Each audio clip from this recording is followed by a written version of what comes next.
Thank you so much. I feel like this is like a welcoming part. John's going around, he knows everyone. It's terrific. Thank you for that, John. So welcome. And on behalf of the Board of Trustees of Southold Historical Museum, thank you for joining us this evening or this afternoon. My name is Deanna Whitty-Walker, and I'm the Executive Director at Southold Historical. Much appreciation is extended to the Polywater team at Douglas Elliman, who has generously sponsored this lecture series, and of course to Southold Town for allowing us to host the lecture series in this great location that's really accessible and easy to find and easy to join us. We're very fortunate to be able to offer this lecture series free of charge, but we of course have a donation box, so if you feel so inclined, you kindly leave a donation if you'd like. Just a little housekeeping. If you'd be so kind as to mute your cell phones, we would appreciate that. Also, we are video recording this presentation and we'll be sharing it on our YouTube channel. So if there's anyone who couldn't make it today and might like to watch it afterward, it'll be linked, the YouTube will be on our website. So, this is the first in our winter lecture series, which is themed Farm to Table, a Not So New Concept. It builds on our 2023 series, which was about local farming. On the table in the back, there is some information about the next lecture in the series, as well as some general information about the museum. And just because I know it off the top of my head, the next lecture is on a Saturday at 11. It's March 9th, and that's with Diane Schwint, who'll be talking about historic cooking through the years. And I'm very happy to say that Tom Shardell just generously offered to do a talk for us as well. So stay tuned for that date. But for today, we are very fortunate to have John Ross here to present the emergence of a True North Fork Cuisine. And that was his title, which I love. So John was the chef and owner of Ross's North Fork restaurant for 27 years. And was a pioneer in what is now called the farm-to-table movement. He cooked from scratch using fresh ingredients found on local farm stands, seafood markets, and local wineries. John was also an assistant professor at Suffolk Community College for 14 years in their restaurant management degree program. In 2000, John wrote his first book, and has written 3 others, Marrying the North Fork and Local Cuisine. As you can imagine, we are in for a treat, thanks to John's generosity and willingness to share his story. So, if you'd be so kind as to help me welcome, I guess it's chef, restaurant owner, professor, what else? Author, John Ross.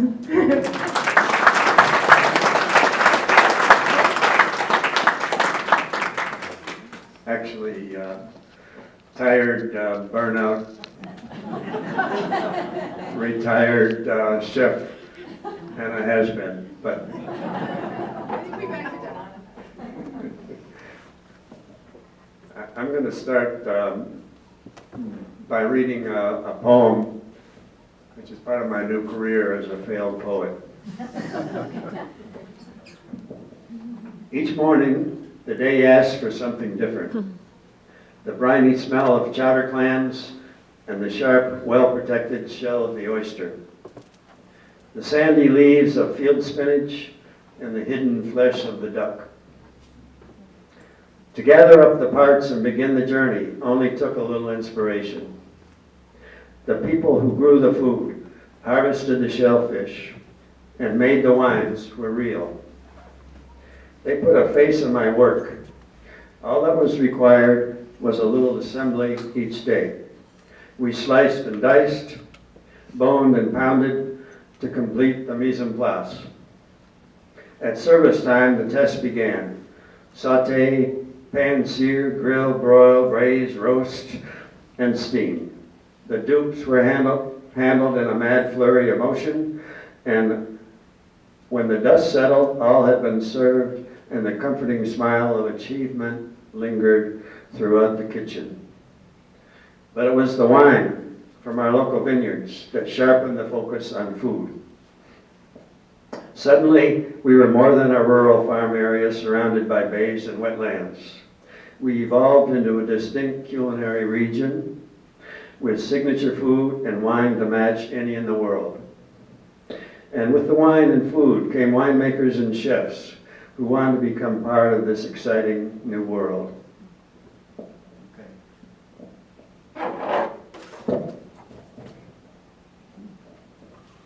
So, it's a great pleasure to be here, and thank you so much for coming out on a cold winter's day.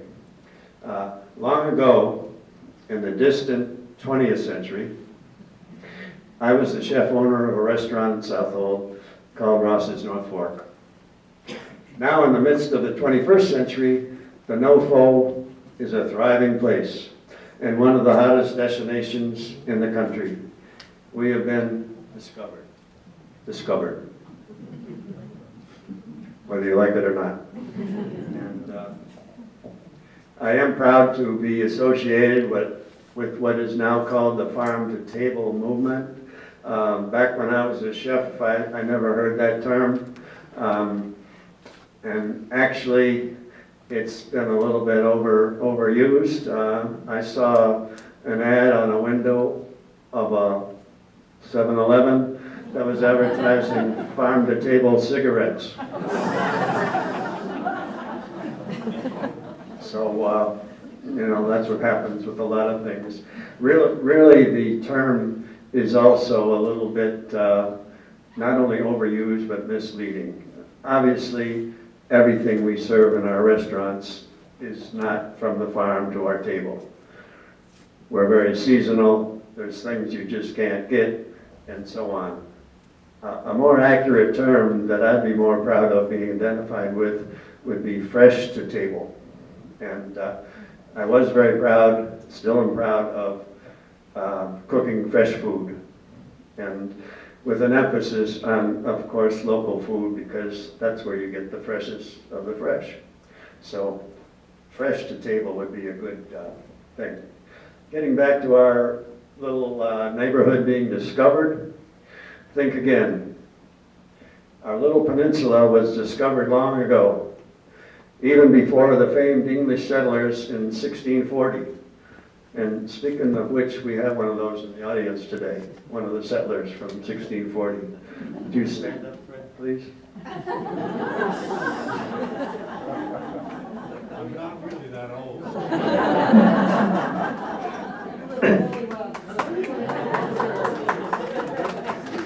No kidding around. Fred Terry, some of you might not even know him, but Fred Terry is a major figure in the cuisine of the North Fork.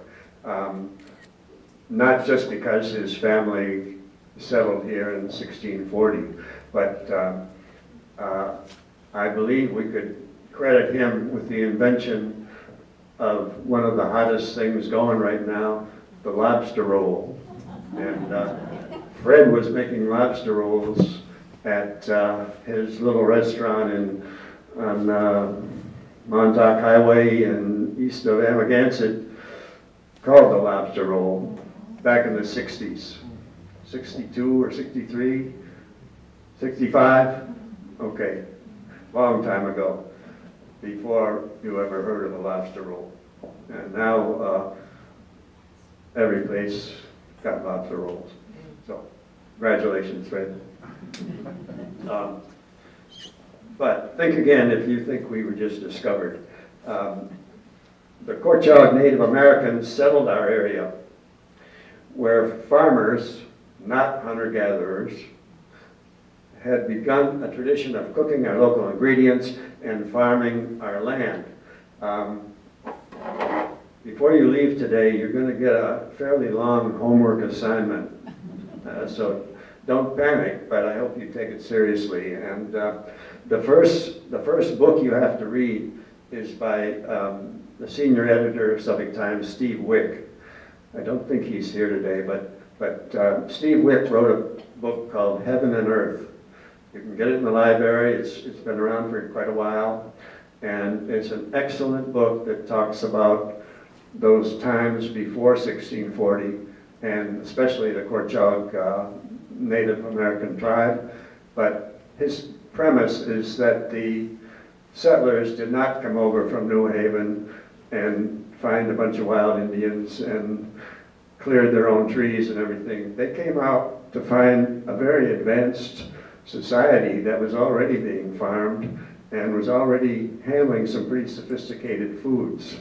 And they did indeed teach the settlers how to do many things. And it's just a little different perspective. And you would enjoy Steve's book that way, Heaven and Earth. It's in all of our libraries. Okay, so, but tonight's talk is about cuisine. So what is cuisine? Let's jump onto our screen here for a second, if I can figure it out.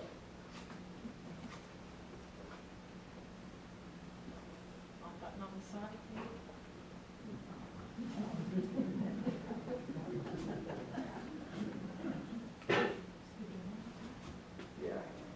I think it's on. Ah, okay. Okay.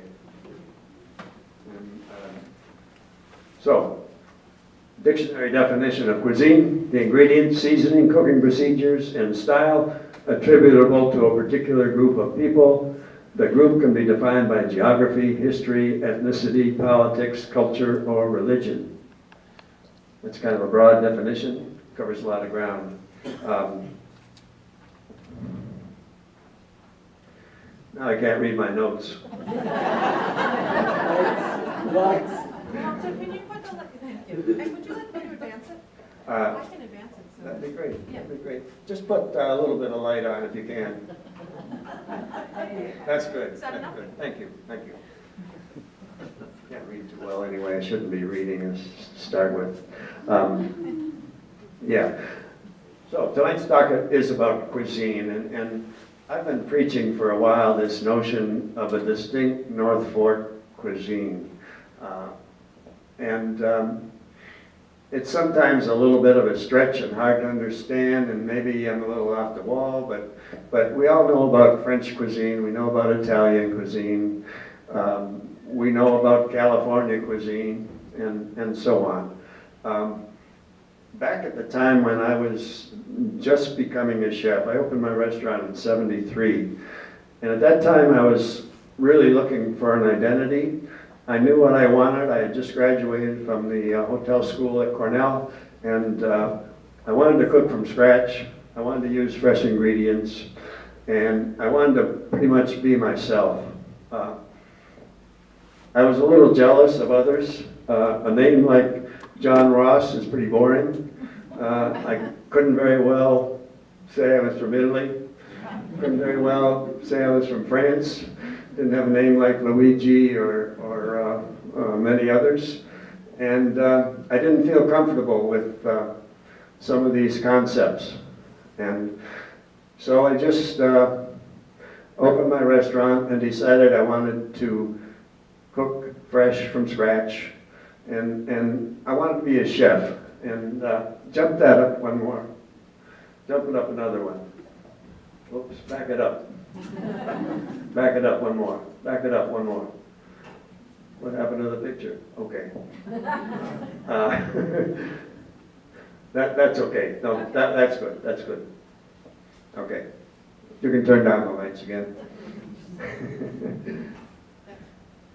You'll see here on the left a picture of a chef. And as those of you who know me know, I use that virtually as a logo as the years went on. But that picture is important to me in a couple of ways.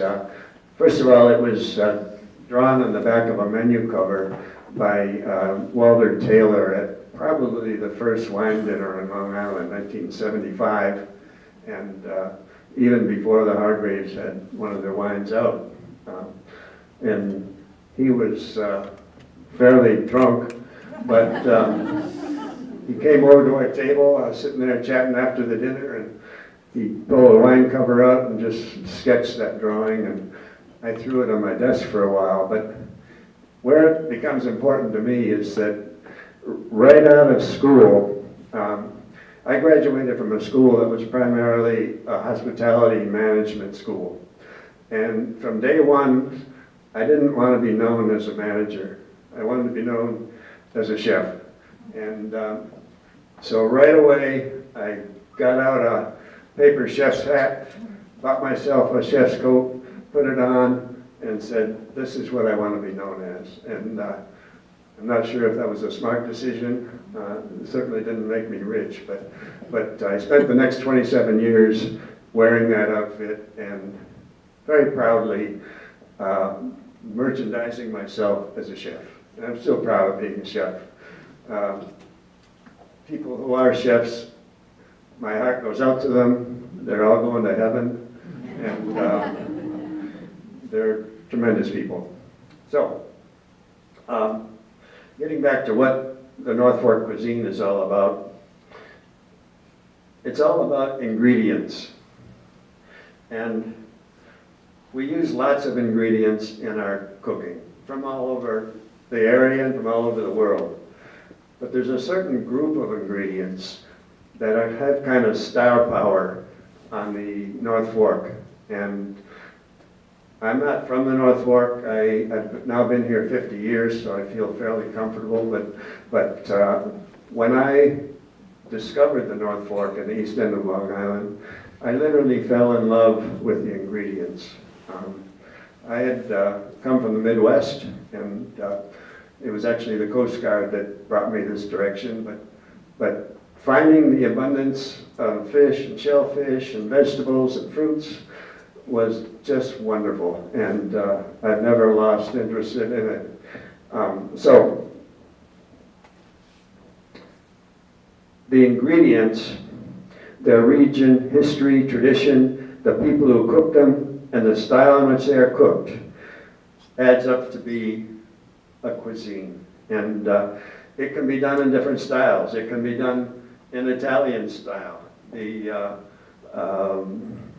eggplant parmesan can be a North Fork item. The eggplant's coming from the farm stand, and so on. So what I've identified here are what I call the elements of cuisine. But before we do that, one of the elements, there's a bunch of elements of cuisine, but let's start with agriculture. Agriculture's been around in North Fork for a long, long time. Fred's family, heavily involved in agriculture. And we have a maritime climate. We have, what, about a little over 100,000 acres of land, period.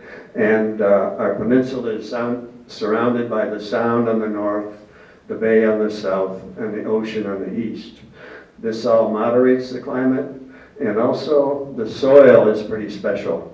And if you read Richard Olson Harbeck's brand new book, which is also on your homework assignment, called Sun, Sea, Soil, and Wine, he describes in detail just what makes our little peninsula more special than the rest of the country and the rest of Long Island even. And it is due to those glaciers eons ago that dropped the sand, the clay, and the gravel in various proportions on our area and have ended up making it a very good drainage, great for growing things, including grapes, and just a special agricultural area, and that's been true for way back. So that's what you might call the first element of our cuisine.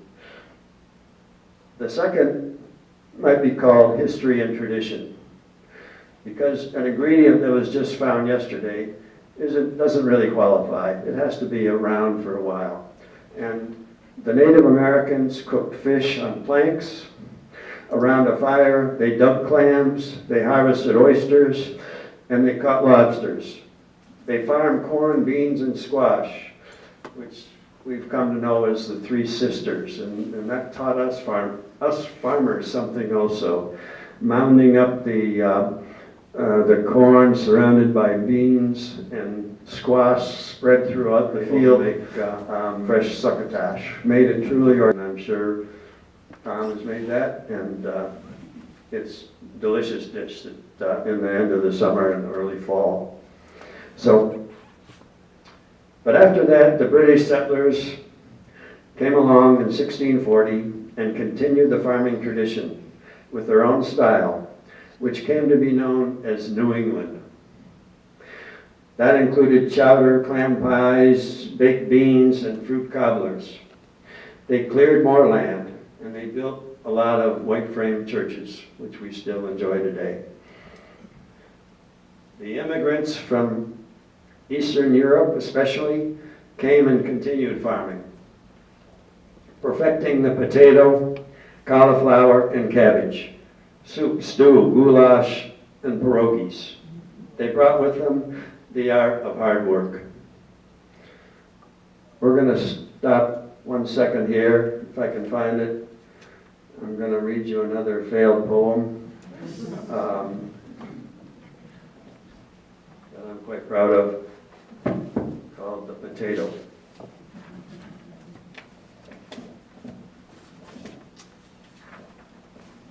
There it is.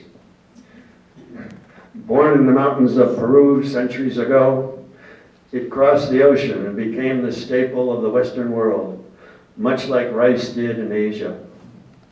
In Poland, it surfaced as a pancake, and in Germany as a dumpling, and in France, a frite. In Ireland, it became famous as colcannon. It also caused a famine. But it crossed the ocean again, and after many years and much experimentation, it teamed up with the deep fryer and the kettle to transform America. Although the hamburger gets most of the credit, the French fry and the potato chip are the stars of American cuisine. Not mine. The potato chip helped create the couch potato. As we sat in front of the TV with that little bright bag. And the French fry has little to do with France and much more to do with Greece. I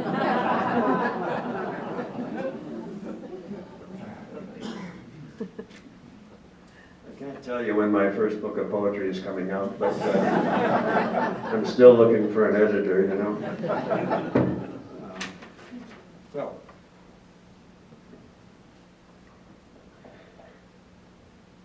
We left with the immigrants from Eastern Europe, perfecting the potato, the cauliflower, and the cabbage. And more recently, Hispanic immigrants have continued our farming tradition and added their own cultural stamp with tacos, burritos, salsa, and guacamole. I don't think we have any local guacamole yet. So that's kind of the history and tradition that we're part of and that we're very lucky to have. It's very special. And getting back to the potato chips and the French fry, partially because we were a little known area on the end of the island with not much commercial activity. We didn't attract the fast food revolution like the rest of the island and the rest of the nation did. And we were spared a bunch of fast food outlets. You have to go to Route 58 for that, pretty much. And that was a blessing that came from being a sleepy old area. Okay, now, the food elements of the cuisine. Now that we've talked about the agriculture and the history and tradition, those food elements that I call the stars of our food. No, you're okay. Stay right there for a second. I gotta sit down. Wrecked up old man. Okay, the Three Sisters I mentioned, and there's a version of succotash. Actually, I made that on my outdoor grill, and no, I didn't. Saute pan. So I made that indoors, but it's one of my favorites during the corn season and when you can get the fresh lima beans and and the zucchini and so on. It's delicious. So, move the slide one more. Wait a minute. Is that the next one? Yes. Okay, okay, okay. That's all right. One of the big stars of our area and our cuisine is the clam. The hard shell clams, the little necks, the cherry stones, and the chowders. They've been around for many, many years, and thank goodness they're still around. And from some of the Native Americans, the hard shell clam has been at the forefront of our cuisine. Steamed, stuffed, made into chowder. The clam continues its fame. And every chef out here, no matter what style he's cooking, uses the clam, and it's a great part of our cuisine. Okay, now the oyster. There we go. The oyster was the first farmed seafood, and it made a huge impact on our area. Cultivation began after 1820, when thousands of acres of bay bottom were leased out by the town. By 1900, Greenport grew to prominence as a commercial center for oysters production on the East Coast. Production peaked at about 25 million pounds of meats. And those of you who are familiar with history know that at the turn of the century, oysters were a big deal in New York City. They were all over the place, both sold in the shell and shucked. And part of that reason was that oysters have a pretty good shelf life, and after the invention of the railroad and as it spread its wings across the country, oysters were transported to destinations all the way to the Midwest, and were able to survive pretty well without mechanical refrigeration. So that was a big deal, and as you know, that oyster's been with us a long time, and now we're seeing local oysters being farmed again on a much smaller scale, but it's part of our continuing cuisine. It's also part of our program to clean up the bays and to be a shellfish that we've always been very proud of. Jump to the next photograph. Okay. Jump on a little bit further. Okay, that's the lobster. Keep going. That's the lobster. There, stop there. Okay. Peconic Bay scallop. Where would we be without that? And that's maybe the biggest star, in that it's pretty unique to our area. There are scallops, Cape Cod scallops and so on, but the Peconic Bay maybe is the best tasting in the world. And one of the best tasting mollusks in the world, the bay scallop, is at the heart of Norfolk cuisine. Jimmy Holman, founder of Ron's Seafood, was a prime influence in the success and development of the Peconic Bay scallop. In 1962, Braun's marketed about 300,000 pounds of scallops, shipping a large quantity to Boston and New York. Today, efforts continue to restore this treasure. We know we've almost lost it, but we're hoping comes back. It's one of the chef's favorite things to cook, except I have to say that it doesn't lend itself to lots of additional garnishes because it's so delicious on its own. And just a simple saute, like in the picture there, is perhaps the best. On the left, you see a ceviche using raw scallops and lime juice and jalapeno peppers, and that's very delicious too, and quite popular in our restaurants. So the scallop is a huge building block in that cuisine. Okay, back up now to the lobster. There you go. All right. The lobster is more commonly associated with the cuisine of New England, as you know, the famous steamed lobsters from Maine and down the coast.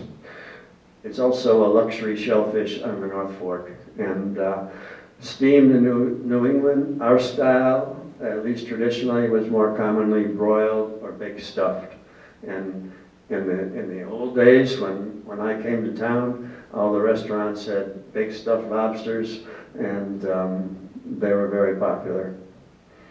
And then Armando Capa came along with the seafood barge, and steamed them and served them up to 4 pounds each, and people went crazy over them.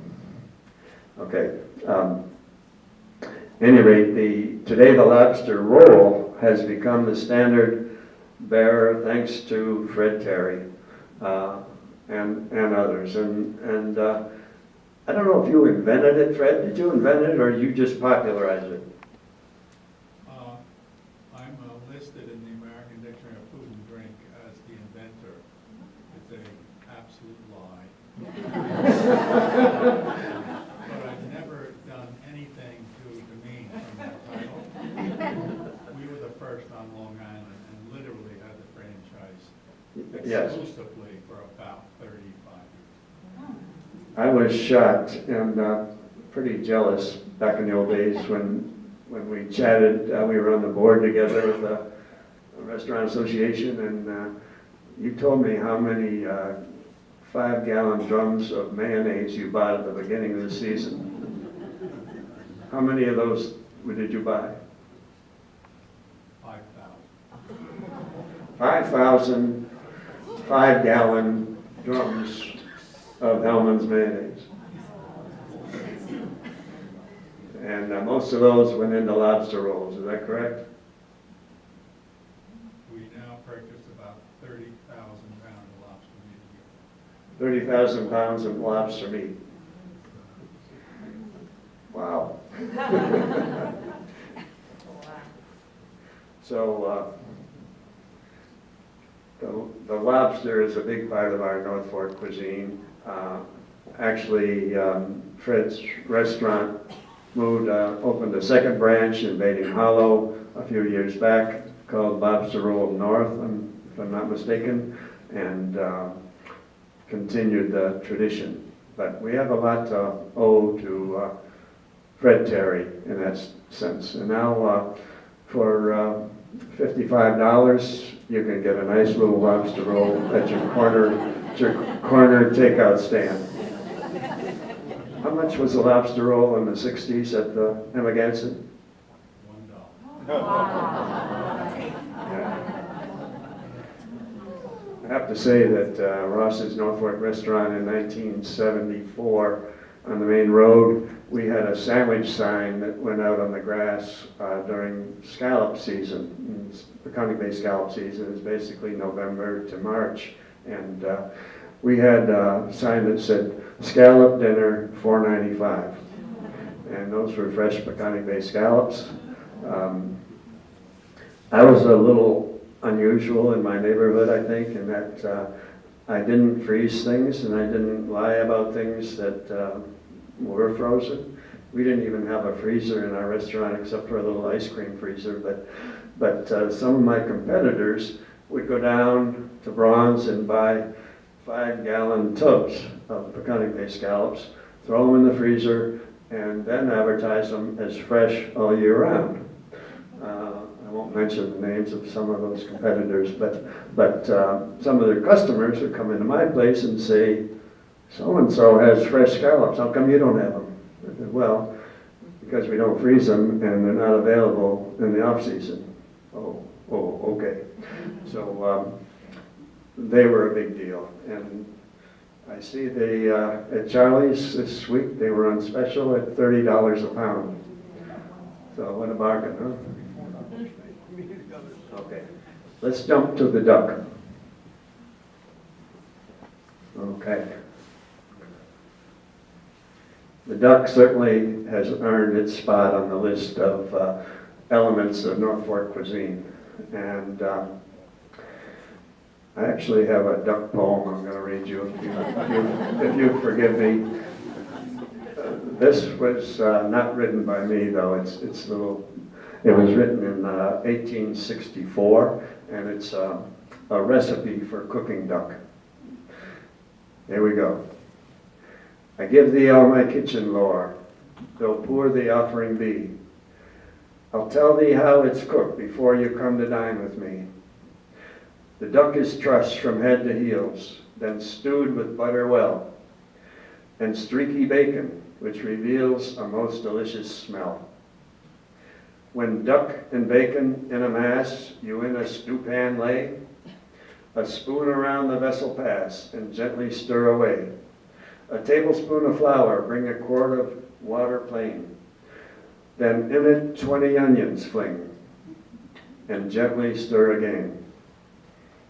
A bunch of parsley and a leaf of bay, 2 cloves, then add your peas you may. And let it simmer till it sings in a delicious strain.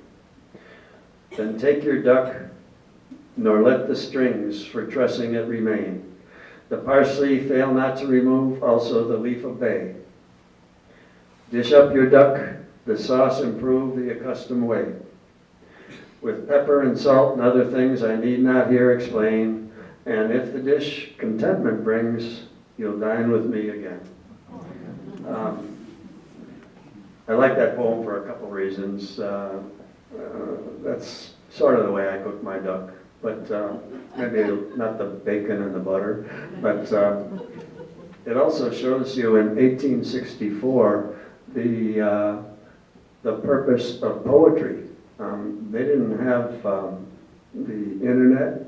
They didn't even have cookbooks, basically. And so recipes were transferred from person to person, sometimes written down, but often just like this, like a poem that you can remember. So, getting back to our neighborhood duck, though.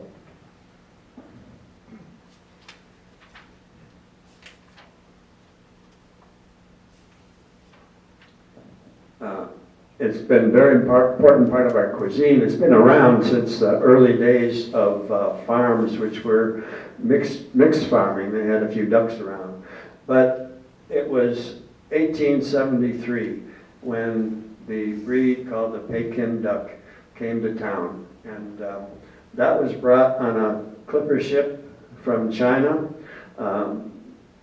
by a man named Ashley, and from Connecticut, and he brought a bunch of ducks from China on this sailing ship. One drake and 3 females survived the trip, and they emigrated to eastern Long Island and proliferated.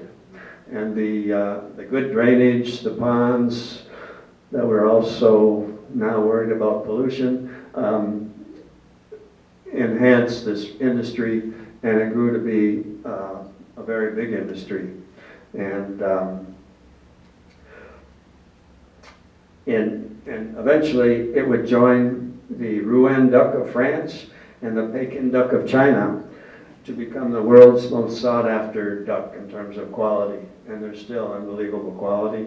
As you know, we only have one major duck farm left, Crescent Duck Farm. Jorgelowitz is marketing ducks. I believe they're grown in Pennsylvania, but the Crescent Farm is still thriving. They're not going out of business. They're still processing somewhere around 1 million ducks a year, and they're still selling a large amount of them to the Boston market, the New York market, and to the Hawaiian market.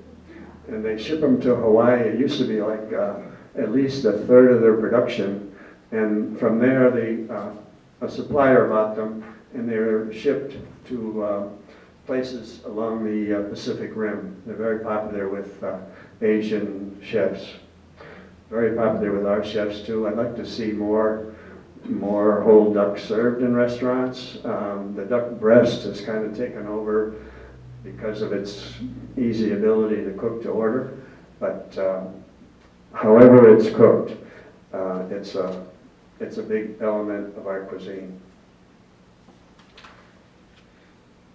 I ruined an awful lot of ovens over the years. I started my ducks out at 500 degrees on a rack, painted with a solution of honey and a couple other things, and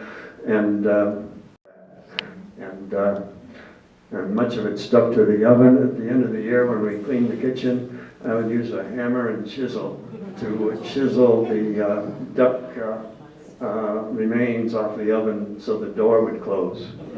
Ever have that problem, Tom? No. I use the breasts.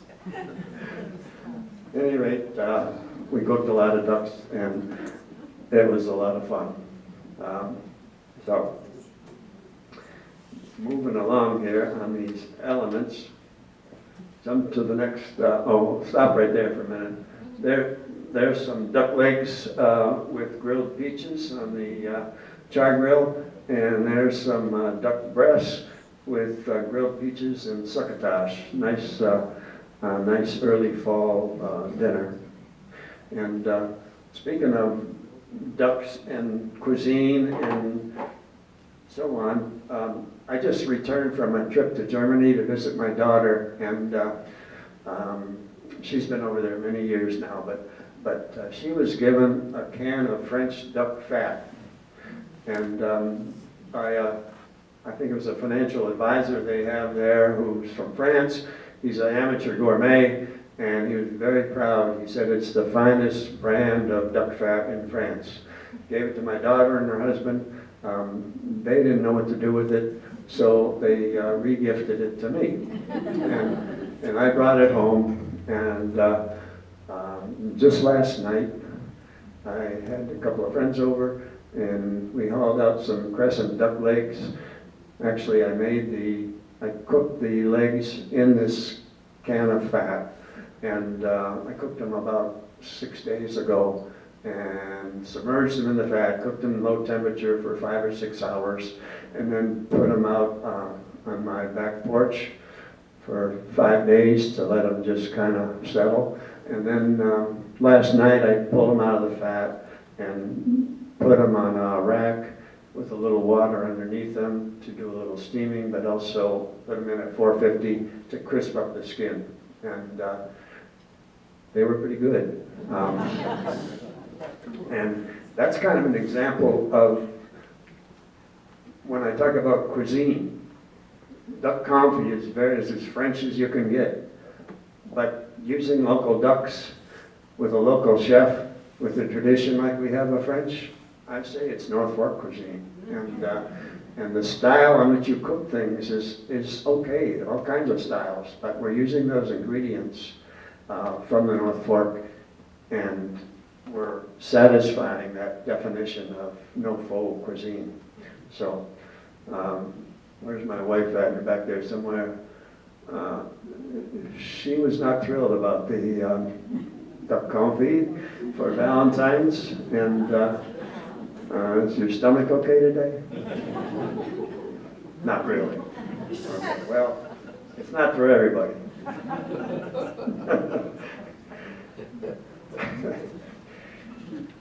But it was fun. Okay, let's jump to another slide here. Okay, back up. Right there, stop. Okay. That's jumping back to the lobster, but that's a picture of lobster stew. And lobster stew became a signature dish of my restaurant, and it kind of was very special to me because we only served it after the corn became available, which would be late July, and we use fresh new potatoes, we use fresh corn, we use a little bit of peppers, we use steamed lobster, some leeks, and some herbs. And so I felt it was very both regional and seasonal. And we only served it during August, maybe in the first couple of weeks of September. It was a very popular dish, and it was fun to cook. So that was my kind of contribution to local cuisine, one of my contributions, and it was a lot of fun. So move that slide again. Stop right there. Okay, now we jump from shellfish into the fish.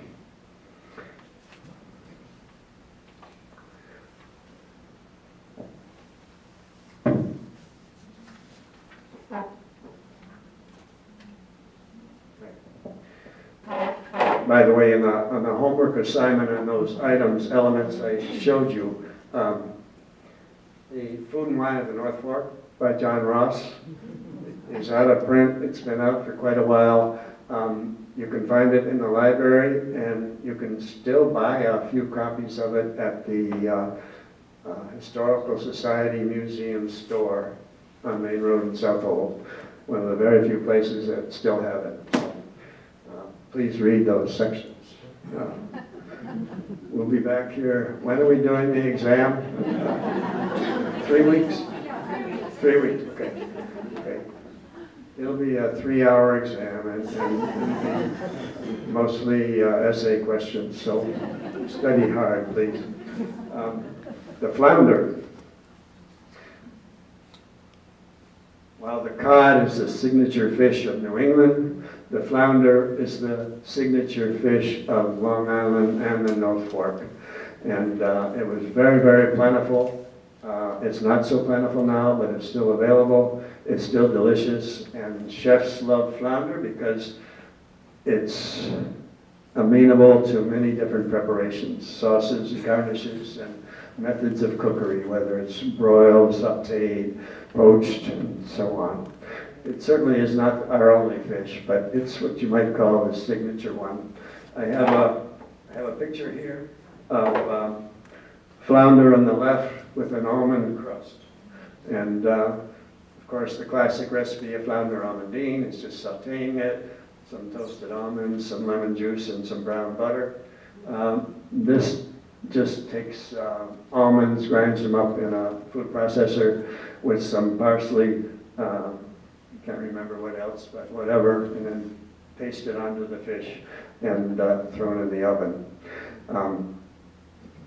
Flounder goes by a number of names too, and a number of subtle variations. It comes as fluke, comes as gray sole, comes as lemon sole, it comes as blackbacks, and some others too. Other fish that are part of our North Fork cuisine: the striped bass, the black sea bass, tuna, swordfish, bluefish, blowfish. Once again, where's Fred Terry? I think Fred Terry put blowfish on the menu. They're not particularly easy fish to eat because they have little bones, and they used to be called a trash fish. What'd you do to them, Fred? The center bone is one bone down the middle of a blowfish. Yep. And you can only use the North Atlantic species because the rest in the world are poisonous. So you have to be very, very careful about the viscera of a blowfish. But we trademarked something called swell bellies and puffers, something called plate of puffers. And you mentioned Ken at Braun. We became the largest users of blowfish, probably on the East Coast. Well, I heard a rumor back a while back that you went up and you bought out all the blowfish of the whole East Coast, That's true. which made it impossible for the rest of us to even buy. Is that true? Yes, that's true. That was a while back, though. Yeah, Way back. and you were never arrested for that. And the statute of limitations is up. Okay. It's great to have you here today, Fred. I can't overestimate that.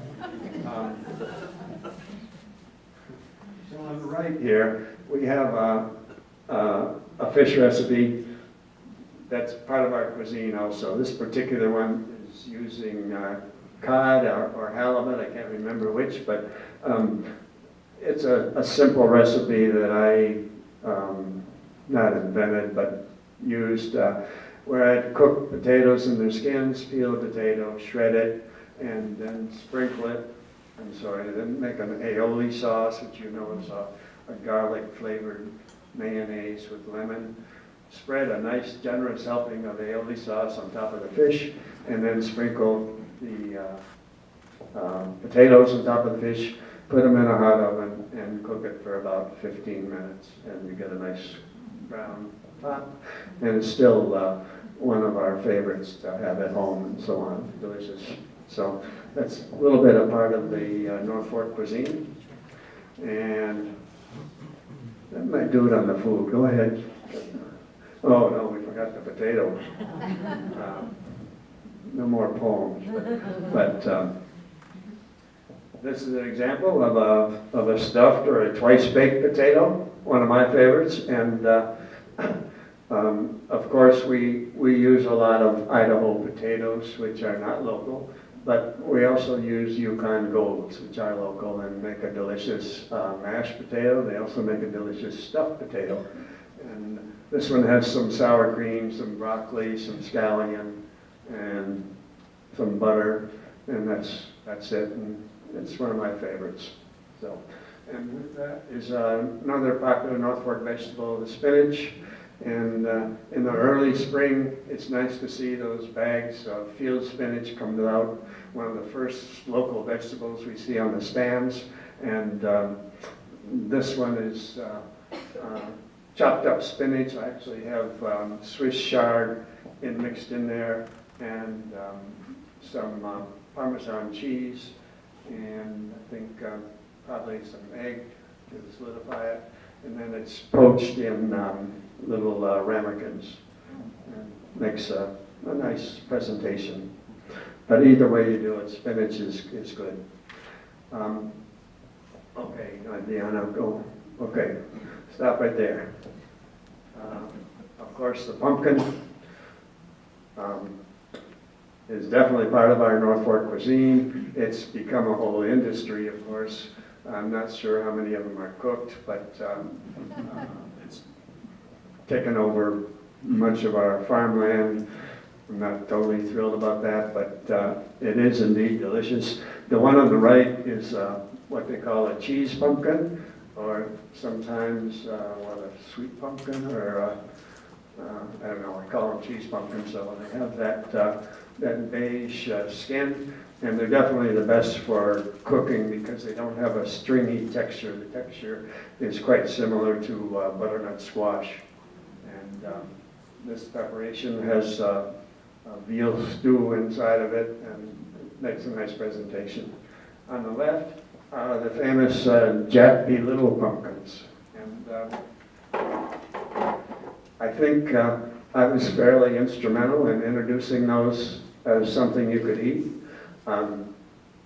Years ago, I bought some from Dorothy Konarski at Farmer Mike's, and she was growing them, but selling them as ornaments to put on your fireplace mantle. And I roasted them whole, without cutting them up at all, and found they were delicious, the whole thing, skin and all. And we cut off the top, scrape out the seeds, and they were delicious, and you could stuff them and so on. I actually told Dorothy that you could do that, and since then they've become quite popular. Again, I'm not sure how many are cooked, but they make a beautiful first course. We used to roast them and put them on a bed of spaghetti squash and a side of pesto, and I forget what we put inside of them, something, maybe chickpeas, I don't know. But the Jack P. Little pumpkin is one of those treasures of the fall that we look forward to. Okay, Deanna. All right. Okay, the North Fork is very famous for its squash varieties, and on the right is an example, a simple one of farfalle with sage and sauteed butternut squash. It's really quite a popular entree. You probably do that, right, Tom? And it's delicious, simple to make, and got that beautiful fall smell of both the squash and the sage. Goes together so well. And next slide. All right, the fall harvest, of course, is special. They have fall harvests all around the world, but none better than ours in terms of quality. And you can see the turnips, the Brussels sprouts, the cauliflower. I think there's a chunk of horseradish down there, and some good things. And go on. Next one. All right. Many varieties of apple, another star of our cuisine. And Wickham's Fruit Farm, of course, is famous for their apples. I don't know if you can find a better tasting apple anywhere, but there are some other good ones also, including these at Woodside. But apples fit into mostly our desserts, but also other uses too, on the grill and so on. You can move that up one more. Okay. Peach tartatan. Peach season is fairly short but fairly delicious in the end of August and September. And the tartatan is another one of those French recipes, but it can become part of North Fork cuisine when you're using our local peaches, which are absolutely delicious.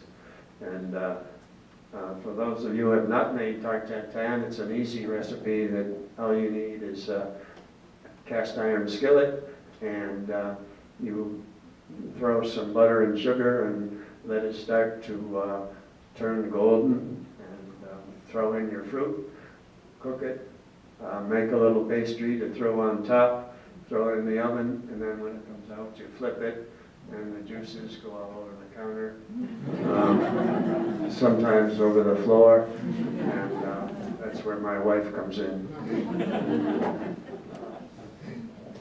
Okay, chowder.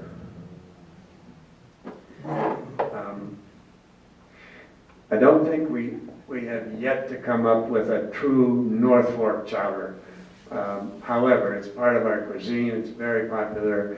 We're stuck equally between Boston and Manhattan geographically, and we seem to be enamored by both Manhattan and New England style chowders, but there's stuff in between.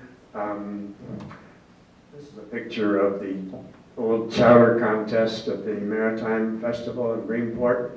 I was the lead judge of chowder contest for 5 years. Tom Shadell was one of the winners of the grand trophy. I have a picture of that. I don't have it here though. And Had brown hair then. he's also one of the great chowder cooks, and we got in a little trouble sometimes by expanding the definition of chowder from clam chowder to some other chowders. And I think you made a recipe called Portuguese fish chowder? No, it was a striped bass chowder. Striped bass chowder. How did you make that? Well, we used as much local stuff from the fall as we could. We put in squash and ham, potatoes, put coloring. It was basically a cream soup, but we made it from the bones of the fish and put a fumet and thickened it a little bit. We had corn in there towards the end of the season. That stock from those bass heads. The heads and the bones, yeah. Make the greatest stock. That's great. Good. So chowder is a big part of our cuisine. Go on, the next one. All right. Okay, now we come to wine. We've covered what I think are the major star elements of the food, and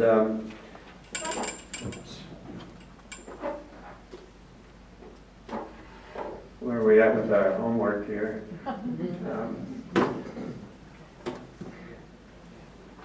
Okay, before we get to the wine, we got to say a word about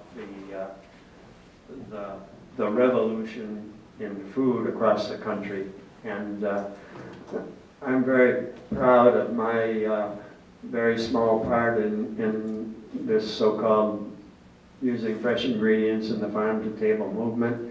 But it was part of really a national movement, and the rise of the chef in America has not been around that many years. When I went off to my first cooking gig, which actually was in the Coast Guard, a little bit before that in a restaurant, but being a chef in 1964, I'm proud of. you're doing. It was something that they maybe would be a little ashamed of, and especially as a so-called American chef, because they didn't really exist. There were cooks in America, and there were some chefs that came over from France and Italy, and they were okay. But a guy named John Ross from the Midwest had no chance of being something, and my parents, I don't know if they were ashamed of me, but they would have much rather seen me as a lawyer, a doctor, or a teacher, or something. But in the 70s and 80s, we saw a bit of a revolution. And this book, which I'm assigning to you, is a book been around quite a while by David Camp. And it's called The United States of Arugula. And it's about the sun-dried, cold-pressed, dark-roasted, extra-virgin story of the American food revolution. And it's quite entertaining. On the cover are Julia Child, Craig Claiborne, James Beard, Mario Batali, of course, what's her name, Chez Panisse, Alice Waters. Alice Waters, by the way, was right at the top of this farm-to-table business, and Chez Panisse is still operating in Berkeley, and she was really one of the very earliest pioneers. And we also saw the gradual rise of regional cuisines in America, which was a huge movement. I give a lot of credit to Paul Prudhomme with the Cajun phenomenon. And he had this little restaurant in New Orleans called K. Paul's, and I never got to go there, but he literally popularized this New Orleans style cuisine, and it became a big rage across the country. Everybody was doing blackened fish and so on. That was just the beginning, but so many others came along, and I was never a celebrity chef, but I picked up on being part of this movement. It gave me a lot of confidence. In 1975, I went to this conference, and I rarely have gone to conferences ever, but I went to this conference in Lexington, Kentucky, called the First Symposium on American Cuisine. And it had a bunch of these people as speakers. And at that time, we were kind of searching for, do we have a cuisine? And it's a question still being asked today. I've told you that our real cuisine is hamburger, French fries, and potato chips. And you really can't deny that. I would like to, but it's what we've contributed to the world. And, you know, you got to contribute something, I guess. But that's part of your homework assignment. And now we're jumping to brief talk about wine. And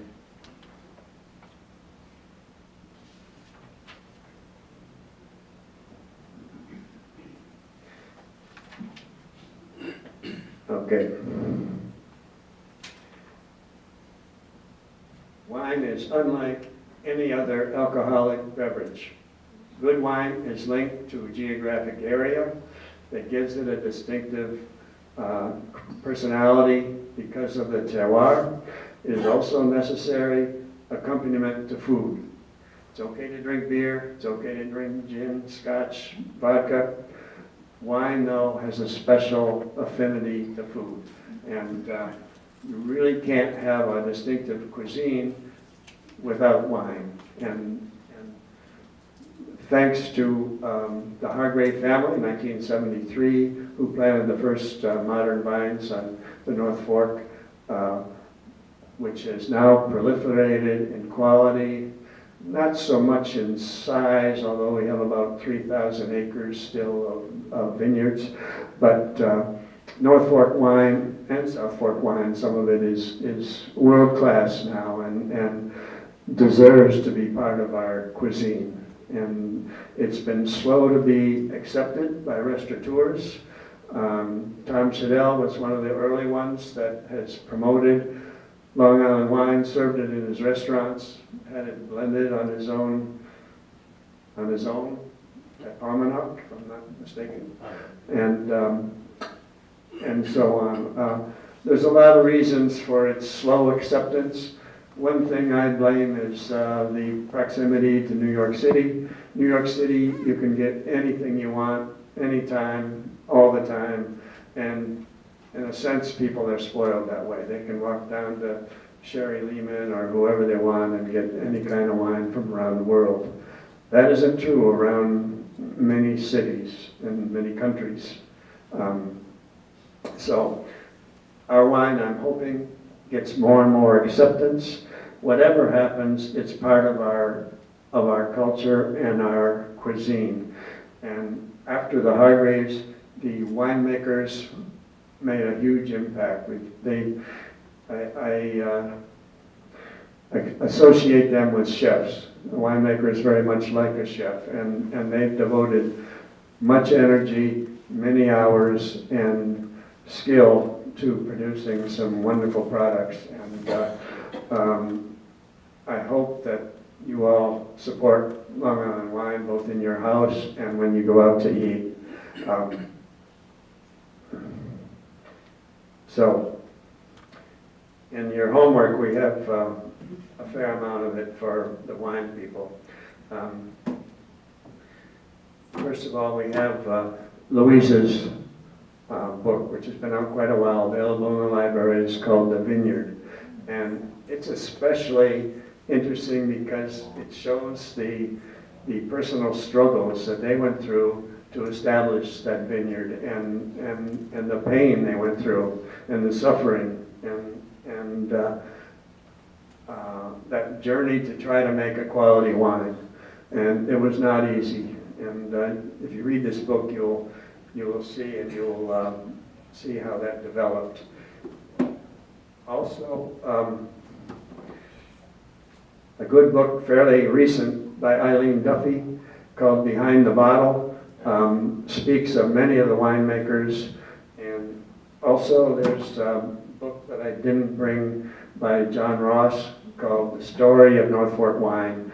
And it's been out for quite a few years, but I think I did a good job of telling you about the pioneers and the early owners, the early winemakers, and so on. And to get a feel for our industry, you kind of need to do some of that reading, because what's exciting about a bottle of wine is each bottle has a story to tell.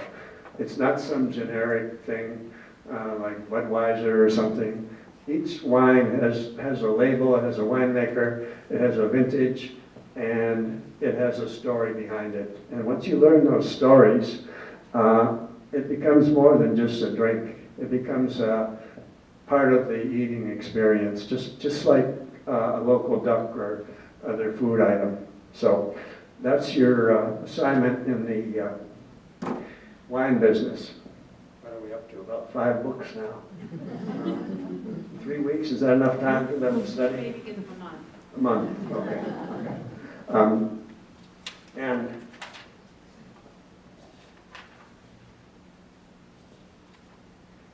I'm going to kind of bring this to a conclusion by talking about another little important part of our cuisine, and that's called the customer. You people and many people are the customers. Yes, the customer on the NoFo has also changed over the years. We have been a resort destination since the railroad came to Greenport in the late 1800s, but now we have risen to new heights, becoming equal or better than the Hamptons in attracting the most sophisticated clientele. This has fueled the growth of restaurants and attracted more talented chefs than ever before. It has contributed to our unique cuisine and also caused lots of headaches. Man, for your last reading assignment, we have 2 books you have to read. Playing with Fire by Tom Shadell. It's been out for a few years now, but it's an excellent book. It will certainly make you laugh.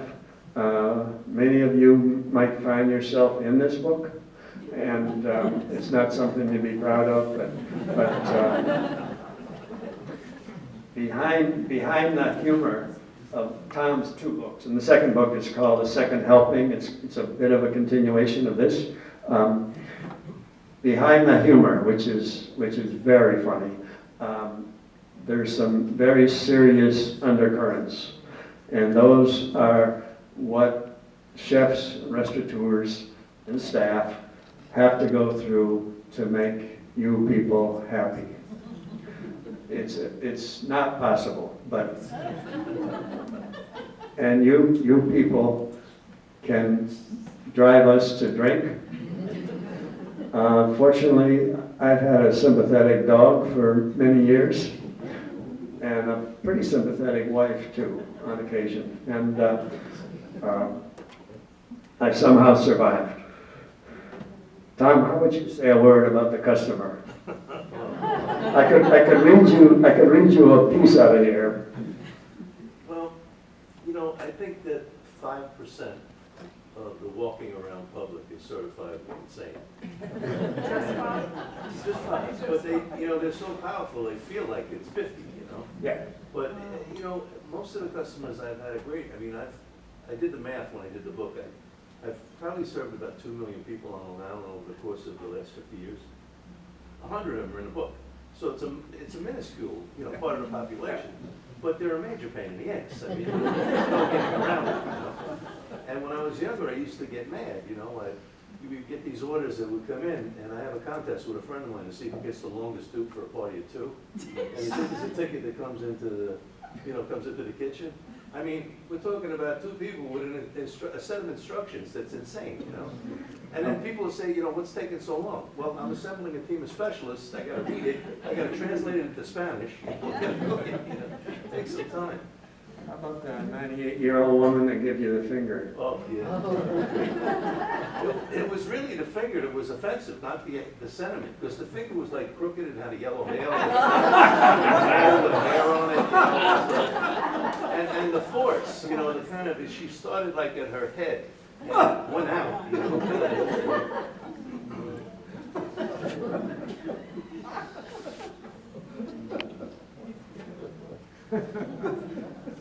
Would you put up those lights again for me? A little more light in here. Mulder? Had to wake the poor guy up. Okay. If you are currently under the age of 17, over the age of 117, a vegetarian, a card-carrying member of PETA, a Democrat, a Republican, carrying a business card listing your 47 favorite allergies, in anger management therapy, salt-free, a recovering alcoholic, a raving alcoholic, enjoying the miracle known as Botox, sexually attracted to lemons, sporting a cheap toupee, a male under 5'3", use adjectives such as tinsel to describe your favorite new Cabernet, in the clutches of menopause, or take more than 3 prescribed medications that end in Zac or Zine.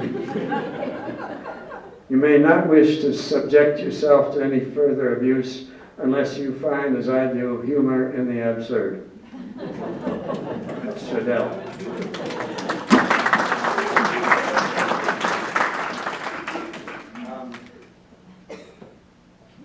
Unless you want to hear another lousy poem, I think that about brings our discussion. Actually, I have a serious poem I want to read for you, if you can just hang on another 3 minutes. I wrote a book called The Poetry of Cooking. The recipes in it are kind of based on the column that I did in Suffolk Times for 10 years. But back at the University of Michigan in 1962, where I started my college career, I had dreams of becoming a poet. Unfortunately, I didn't have any talent, and it was lucky for my family that I didn't become a poet, because we would have been using food stamps right now. But there's a serious poem in my book. Each chapter starts with a poem, and I think cooking is therapy, and I think cooking is poetry also, and that's kind of why I marry the two together.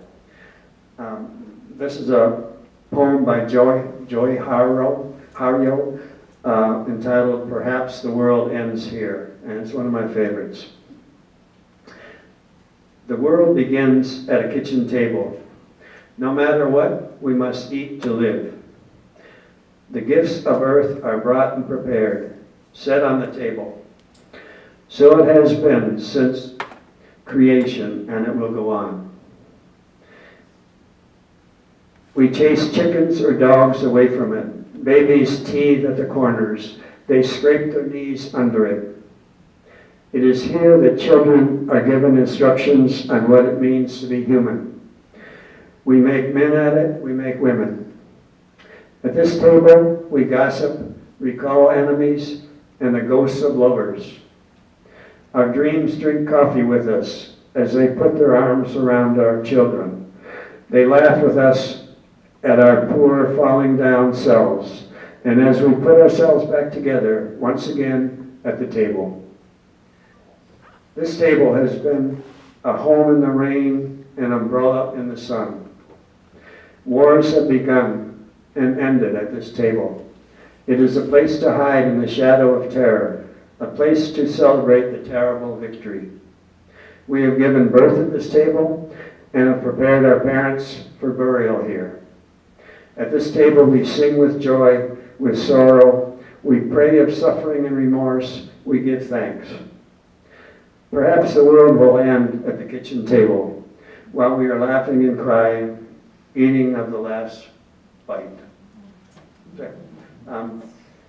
I love that poem, and part of it is the experience of dining. And I've loved the experience of dining right from the earliest age. And it's one of those traditions that we're seeing disappear, and it's sad.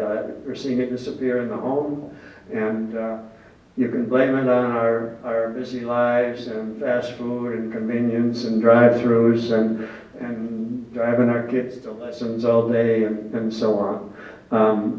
I can't emphasize how sitting down with people around with food and a glass of wine is one of life's great experiences and something that just makes the world a better place. So I encourage you to do that. I encourage you to cook at home using real food. I encourage you to go out into the restaurants also and enjoy. So if there are no questions, that's it. Fred, anything to say?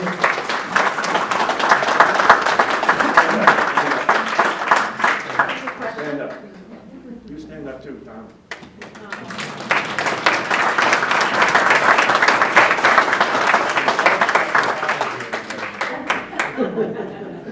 Can I sit down? You can sit down. Tom Chanel, by the way, has had a major effect on Long Island's dining and food through his many restaurant gigs. And after he forced me to retire and came out to the North Fork, he's been a big fixture in the North Fork also. And congrats to him for what he's done over so many years. We've had a lot of Manhattan chefs come out and try to teach us how to eat, how to cook, and how to price our menus.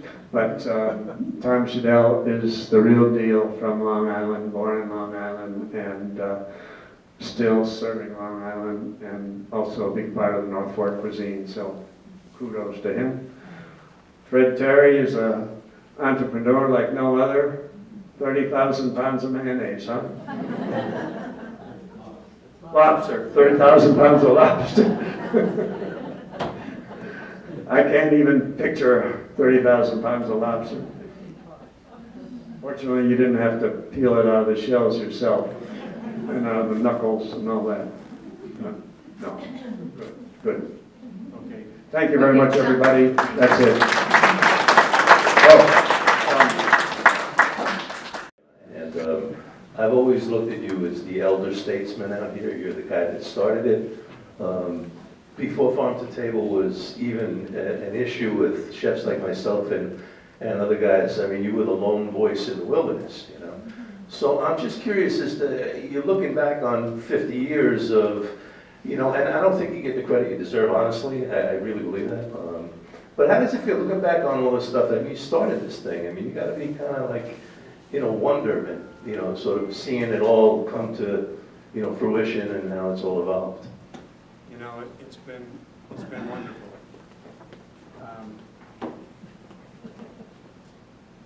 My 50 years in the North Fork has been, in here? My 50 years in the North Fork has been wonderful. And in all ways. And I accidentally happened upon the North Fork. I was not born here. I didn't get out of the school and decided I had to come here. One thing led to another. First, the Coast Guard got me out to the East Coast. After I got out of the Coast Guard, I went to Cornell, and during the summers at Cornell, 2 of them, I worked out in East Hampton at a restaurant called Squires. It was a beautiful little restaurant, and it was that experience. It sort of built up. I loved the island because of the seafood and all, but at Squires was when I made the decision I wanted to be a chef owner of a little restaurant. And I was a dumb, naive young kid. I was only 29 years old, and but that's what led to my decision to want a small restaurant. And then this guy happened to come to Squires, Steve McCoskey, and he was also a Cornell grad, hotel school, and he owned this little restaurant in Southold. At that time, I didn't even know there was a North Fork. I thought it was Connecticut if you got on the bay. But he invited me over to his restaurant, said he wanted to sell it because he wanted to return to become a professor, and I agreed to buy it. And that's how I got landed in Southold. It was accidental, but a wonderful accident. The North Fork just fit my personality, it fit my family's existence, and I've had no regrets. It's just been very fortunate. And the farm-to-table business, it just started. I made that decision day one. We're cooking from scratch with fresh food. We instituted a daily menu, which in 1973 was pretty unheard of. And my competitors had these great big laminated menus at that time, and usually about 50 different entrees. And on the left side of the menu, it would say, "From the land." And under that, turkey, roast beef, ham, steak. On the right side, it would say, "From the sea." Another 17 or 18 things. And it was laminated so they could use it year to year, and they usually crossed out the prices, you know, and magic marker and put in a little bit of a raised price. I did not do that from day one. And from day one, we wrote a daily menu that was dated Tuesday, September 14th.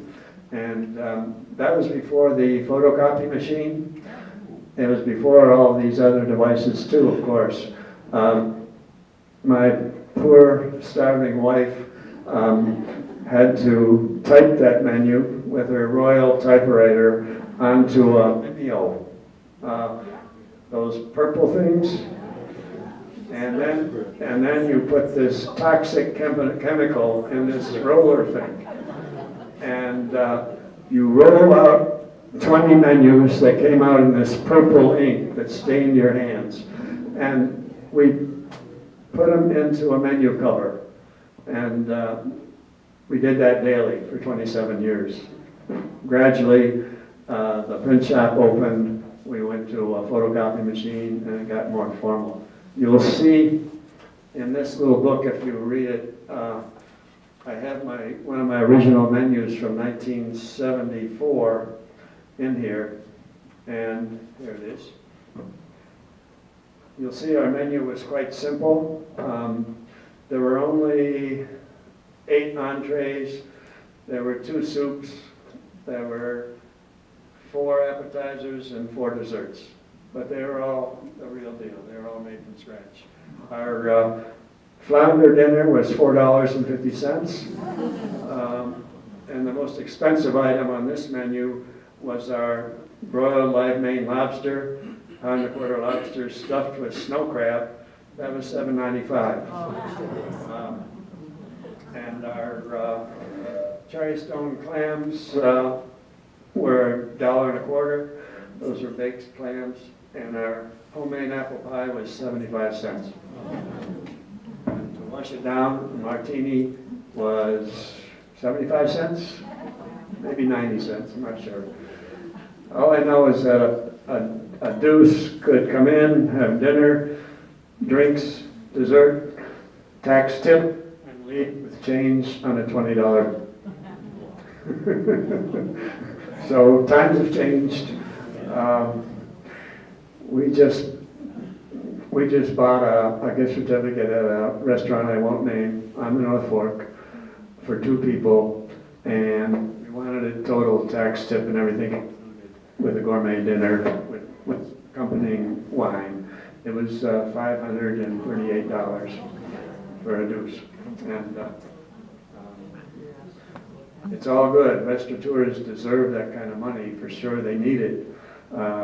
Trying to maintain staff and rent and everything, but the sad part is that some of us just can't handle that. And John, that was not Tom or mine. not Tom. I think, I think yours is only like $400. We have that around.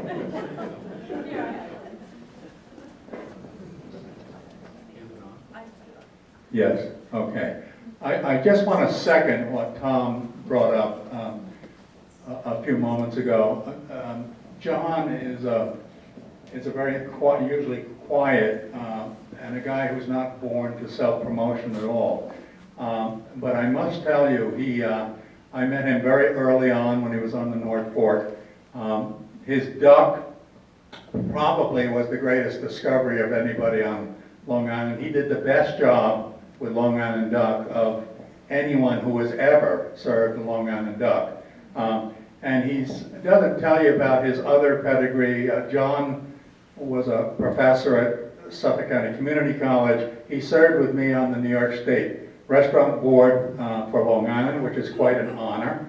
And other than that, he's not born to self-promotion. But I think maybe Tom and I should maybe rekindle this, and we should have a John roast, because there are some stories about John, and I just want to share one. Very early, when Louisa and Alex Hargrave started their winery, I bought a barrel, which was unbottled, of their first cab, Cabernet Sauvignon, which turned out to be the most incredible cab probably the world has ever known. John asked me if he could store it for me about 25 years ago, and I must tell you, I have never seen it since. I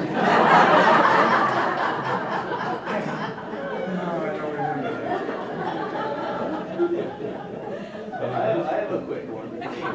So I just want to point out, John, we really want you to come back every time because you bring a crowd with you. We've got 3 chefs. One. The exam. So when I opened Jedediah Hawkins Inn in 2006, John decided to come to dinner a couple nights after we opened. So I was amped up, you know. I got a fellow chef coming in, a guy I respect tremendously and have a big affection for. So I was going to make sure it was perfect. Right? So I did everything I could to make sure this dinner was perfect. I go out and he goes, "Foie gras on the North Fork, Tom? You've completely ruined this place." Turned around and walked out the front door. He doesn't remember. Yeah, that's convenient. Okay.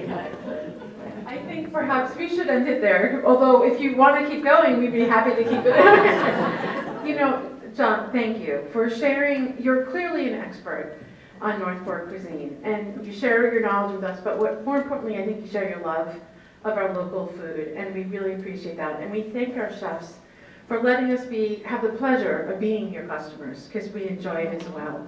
So thank you. And just another little housekeeping, just to let you know that Southold Historical Museum is participating this weekend in our Winterfest. Our Maple Lane complex will be open from 11 to 2 with free tours, and our shops will be having sales in the Prince Building. And again, the next time we'll be here in this spot will be on March 9th at 11. Thanks so much for coming this evening.